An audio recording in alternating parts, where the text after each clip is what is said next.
What's going on? YouTube Metal Complex here, and today I have a very special knife overview to do with you guys. This is the Grimsmo Knives Norseman. Most people are familiar with this knife by now.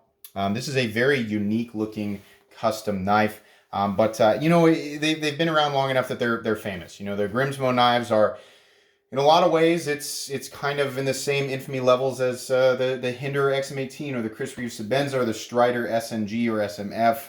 A lot of knives in that caliber. Except this is of course a custom knife.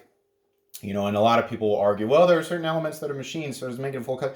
I don't want to put labels on anything. What I'm saying is that people are generally aware of these knives. Now, it's a very polarizing design. Some people really, really like the design. I'm one of those people. And some people look at that blade and go, that's not really for me. But in any case, a lot of attention on these knives. The Grimsmo brothers have been very successful, and people generally really like not only their knives, but the performance that they get out of them. They are generally considered to be very high-performing cutting tools. Now, this is in a caliber of knife that I just openly can't recommend to everybody because of how expensive they are. They're so expensive that it's just, it doesn't make any sense for me to, go over and review the knife and then, be like, yeah, I can recommend this, because the vast majority of people, including myself, cannot readily afford them. So this is going to be more of a, hey, isn't this neat? Here's my thoughts on it kind of video. This knife was provided for review by my good buddy, Jeff Goodnow. Most of you guys have been around long enough to know that he is a huge part of this channel in terms of the content you guys get to watch. Jeff acquires knives at a rate that, he single-handedly supplies at least 25% of the content on this channel, maybe more, along with some other great people. But thank you very much, Jeff. And just so that, everybody knows right off the bat, because I know somebody's going to ask me or Jeff, this knife is already sold. It is already sold to the next person, so it's gone. So anyways, let's go ahead and move into the meat and potatoes of this here. The overall length of the Norseman coming in at a surprising 8.75 inches.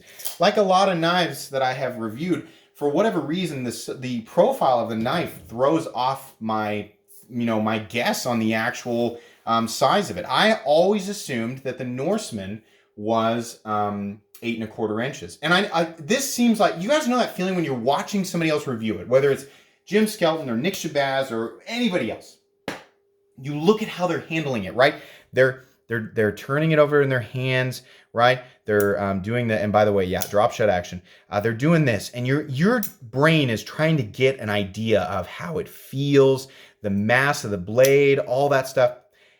If you're like me, everything that you could guess about it is accurate. It feels unbelievably high quality. It feels good. The weight's good. The only thing that was different for me was, wow, it's bigger than I thought it was. But because of the really thin profile from this direction, it's impressive. It will really throw off your senses. And I like that. I like being positively surprised by something. I don't like it when something feels less quality. And everybody's definition of the feeling of quality is different, right?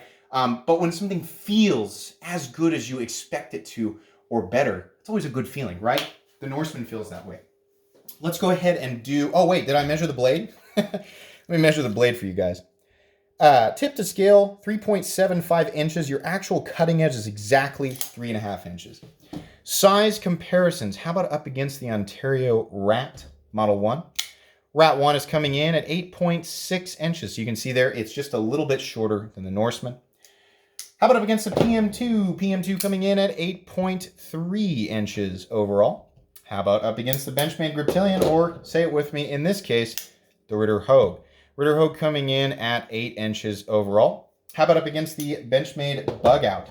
The Benchmade Bug Out coming in at 7.5 inches overall. And last but not least, the Spyderco Para 3. Spyderco Para 3 coming in at 7.25 inches overall.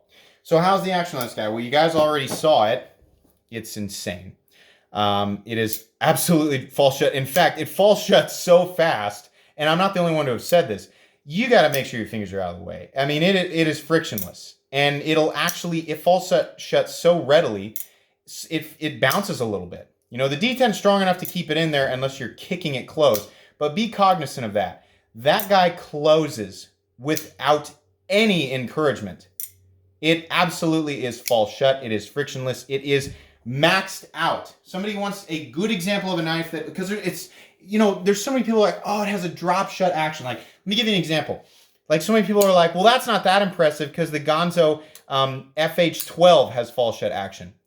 This does, but this has kind of a clunky feeling of, you know, it's like it falls shut, but the tolerances aren't tight enough for me to feel confident in the way that everything's fit together. And there's a feeling inside of that pivot that gives me that impression. And because if I wanted to, I could force, you know, a little bit of blade play. You know, the fitment of things is not perfect. You know, they got it good enough to where it will fall shut, but you can feel you can feel a little bit of friction in there. I'm aware that there's moving parts on surfaces and I can feel the little imperfections in there, despite it being false shut.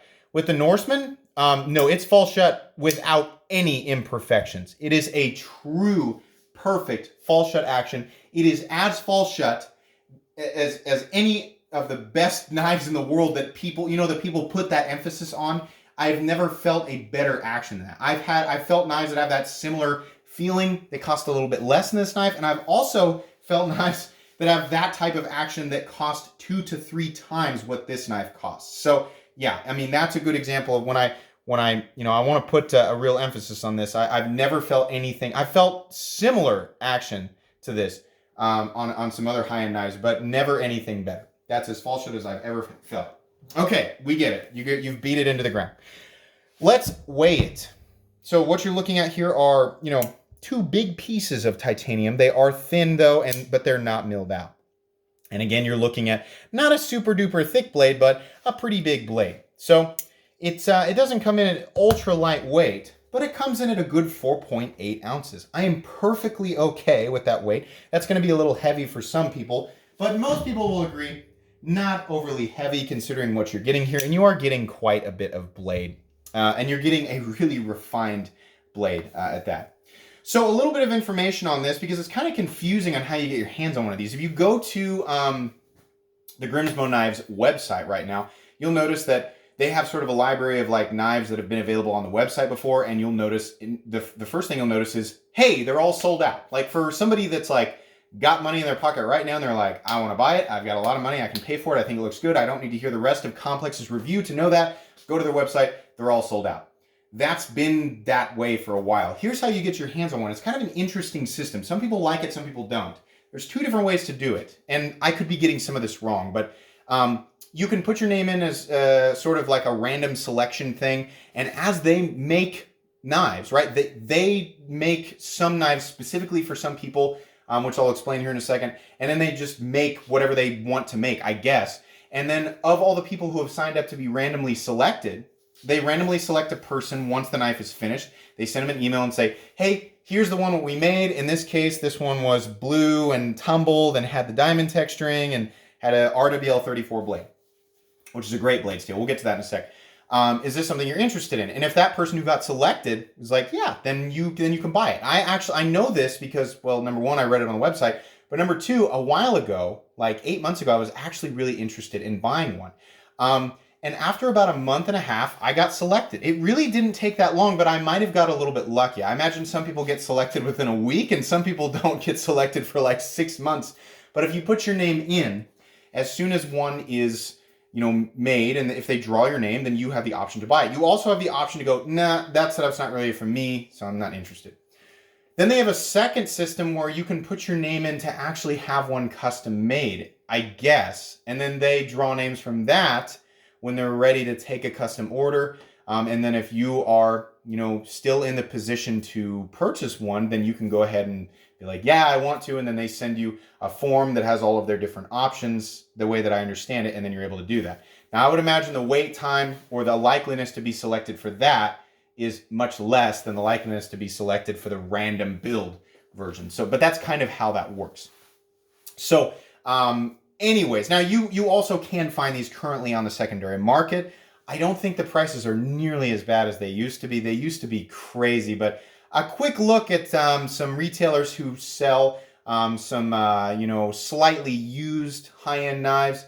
I found about 8 of these available out there pretty quickly. So if you really just want to buy one and you just are not overly concerned with exactly the type of build that's out there, right now you can get them for a reasonable price. And I say reasonable with heavy quotes because I mean a lot less than they used to go for on the secondary market when the demand was through the roof for these things. Not that it isn't still, it's just less. It's kind of like, you know, what happened to the XM18 and some other knives. So anyways, what are we looking at for material here? Well, we're looking at titanium and we're looking at RWL 34. RWL standing for Robert W. Lovelace. I don't know what his exact involvement in the steel was, but the composition is very similar to CPM 154, which you guys know is my very favorite user steel of all time. It's also the powderized steel that Damasteel uses in Damasteel. They combine it with that nickel-based whatever, and they make Damasteel. So it's a great blade steel. It's fantastic. It's completely justified on a custom knife like this. They use a variety of other steels. I think they use CTS XHP. It wouldn't surprise me if they use 20CV. I don't know. I would imagine they have all the options on the form if you get selected to have your own built. They also build crazy ones in Damasteel with different finishes. They also have different anodizing that they can do on the handle. They have different handle patterns. A lot of you guys remember the honeycomb patterns and things like that. Lots and lots and lots of different options. You know, the prices can vary, of course, as, you know, the types of materials that are used in the blade. If they are more exotic or there's more machine work, more involvement in the knife, then the price is going to go up. As I understand it, this is a fairly basic build. So this is I mean, as far as Norseman go, this is a lot of what you guys are going to see out there. One of the really interesting parts of the knife is all these little lines that they do in the blade. That looks really, really nice. I've seen that in the North Arm Skaha as well, but I saw it on this guy first. I'm sure a lot of you are wondering, can you feel it? Would it create drag while you're cutting? And the answer is just barely. I mean, I'm just barely aware of it. If I were to close my eyes and somebody would be like, drag your fingernail across this surface, can you feel changes in the tech? Do you feel a texture? I would probably say no. The only reason I think I can feel it is because I can see it. So as far as the effect that it would have cutting through material, I would say it's not going to slow you down at all. A standard Spyderco DLC will probably slow the blade down more than on this guy. What's the blade thickness? We didn't talk about that. Let's go ahead and do that here real quick. Zero that out real quick. Of course, well, you have to re-zero it out because it wasn't close. Tape on the end to protect it from scratches. 135 thousandths. I think I hope that that's accurate. Those calipers seem to be better than my old ones. Not super duper thick. That's about the same thickness as a Spyderco Manix 2. Quite a ways to drop down to the cutting edge. This is very, very well sharpened.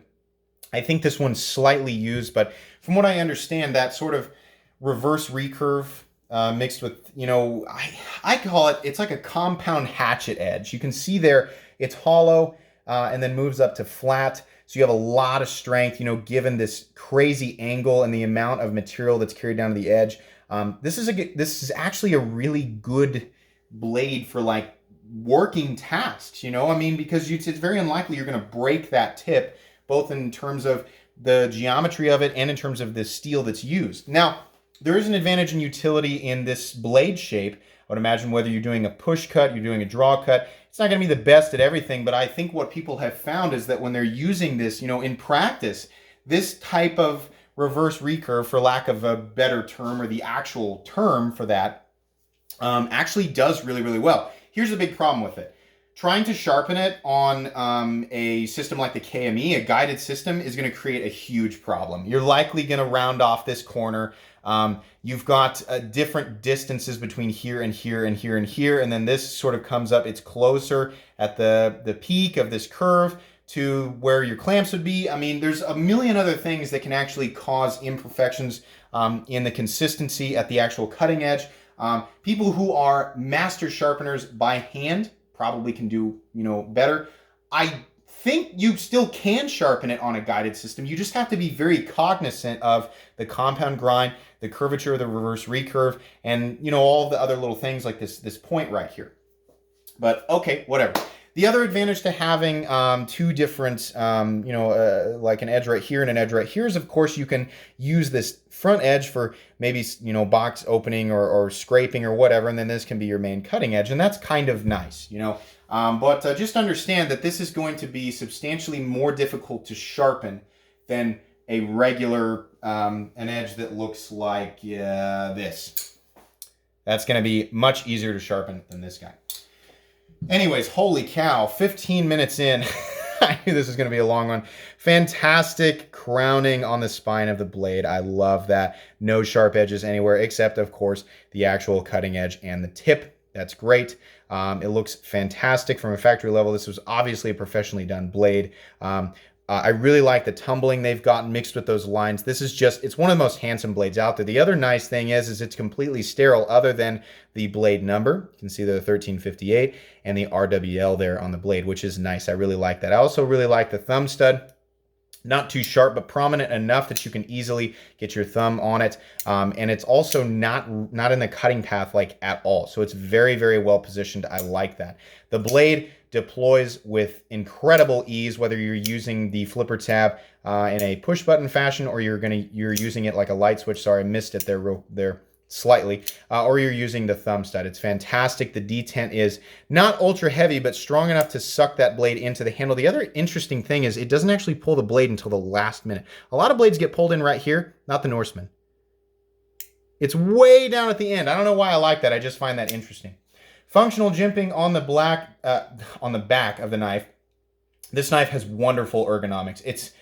It's extremely comfortable. I mean, it's so well balanced. Let me see if I can demonstrate that real quick on the main area where your index finger would be. It's so perfectly balanced, and the thinness and everything. I mean, let me compare it with the Para 3. You can see there it's actually thinner than the Para 3. It's very, very comfortable, but it's still substantial. I mean, it feels ready to go. This feels like a knife that I would, readily use. I probably would be fearful because of my my desire to keep things nice and pretty and clean, especially knives of this caliber. But people who have the money to spend on this knife and they're like, can I use it as a cutting tool? Yeah, it feels fantastic. I am a huge, huge fan of textured titanium. That is some beautiful textured titanium. Now, I wouldn't go with the anodizing, but I'll have to admit, the combination of the polished custom pivot there, which just looks awesome with the Grimsmo logo on there, the little battle helmet, and the slight reflectivity on the blue anodized diamond textured scales is just fantastic. It really looks great. Everything's been nicely knocked down. No sharp edges anywhere. I also really like their handle screws. Those are awesome with the little, almost looks like rivets. What size are they? They're T9. I'm not going to get my WIA bit selector and magnetic driver out. Just so you guys know, these are down in the description. Just like everything else that I always talk about. You can pick that stuff up both of them are very inexpensive items, and they are definitely super handy for maintaining your own knives. They're T9. I'm not going to touch that with my tools because this is already bought. This is freshly bought by somebody, and I want to send it to them in the exact condition that I have it. So, yeah, they're T9. It does come with. I'll show you guys the case. It does come with a Pelican case that has the T9 screw, and then it's got its own lubricant that comes in there. So it's pretty cool. I like that. It's a nice touch when you are purchasing a brand new knife of this caliber. You do have a nice lanyard hole down here that you can easily get some 553. You have two beautiful standoffs down there. No room to actually touch the blade. Nice and thin back here. Looks really nice. Edge is still knocked down on the inside. You have a nearly perfect pocket clip. Actually, the screw is even hidden. You can see it's underneath there. Just beautiful. Very easy getting this knife in and out of the pants. It carries beautifully. It's smooth. The retention on the clip is fantastic. Just awesome. The lock bar is also very easy to disengage, but at the same time, it's very, very solid. No blade play up, down, left, or right. The knife, obviously comes with perfect centering and is locking up at, 25 to 30%. So absolutely beautiful in the fit and finish department. Moving on here, and just sort of to continue talking about the other side, I had to cut the video there for time. You can see the adjustment side of the pivot is actually on the back side, and that's also T9. The other really great thing about this knife is that the minimal amount of parts and the simplicity of the design. It is running on bearings, and you've got the pivot, you've got 2 body screws on this side, 2 body screws on this side, and that's about it. So breaking this guy down and maintaining it should be very easy, especially considering they give you the tool and they also give you the lubricant. So That's awesome. I mean, if you want to buy one of these and use it, like make it a dedicated user, they take care of you.